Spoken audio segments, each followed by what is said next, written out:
രണ്ടുപേര് രണ്ടായിട്ട് ആരോപണം ഉന്നയിക്കുന്നതിനെ കുറിച്ചായിരുന്നു മന്ത്രി MP രാജേഷിന് വിഷമം. അത് പണ്ടും അങ്ങനെ തന്നെയാണ്. അദ്ദേഹം പ്രതിപക്ഷ നേതാവായിരുന്ന സമയത്ത് അദ്ദേഹം സ്പ്രിംഗ്ലർ ആരോപണം ഉന്നയിച്ചപ്പോൾ രണ്ടാമത് പത്രസമ്മേളനം നടത്തിയത് ഞാനാണ്. എല്ലാ ആരോപണവും, ഈ ബ്രൂവറിയുടെ ആരോപണം അന്ന് അദ്ദേഹം പത്രസമ്മേളനം നടത്തി. ആദ്യം പറഞ്ഞപ്പോൾ ഞാനാണ് പറഞ്ഞത്, രണ്ടാമത് നടത്തിയത് ഞങ്ങളെല്ലാം. ഇതാണ് അതുകൊണ്ടുകൂടിയാണ് ഇന്ന് ഒരുമിച്ച് ഞങ്ങൾ വന്നത്. ആ വിഷമം മന്ത്രിയുടെ മാറിക്കൊണ്ട്.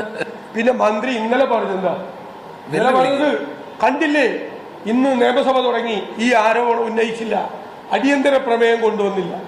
ഇന്നലെ എന്താ കാര്യം? ഒന്ന് മന്ത്രി പാർലമെന്ററി കാര്യ മന്ത്രി കൂടിയാണ്. എന്റെ മന്ത്രി ഈ അഴിമതി ആരോപണം അടിയന്തര പ്രമേയമായിട്ട് ഉന്നയിക്കാൻ പറ്റുമോ? ആ റൂൾസ് ആൻഡ് പ്രൊസീജിയർ ഒന്ന് മറച്ചു നോക്ക്.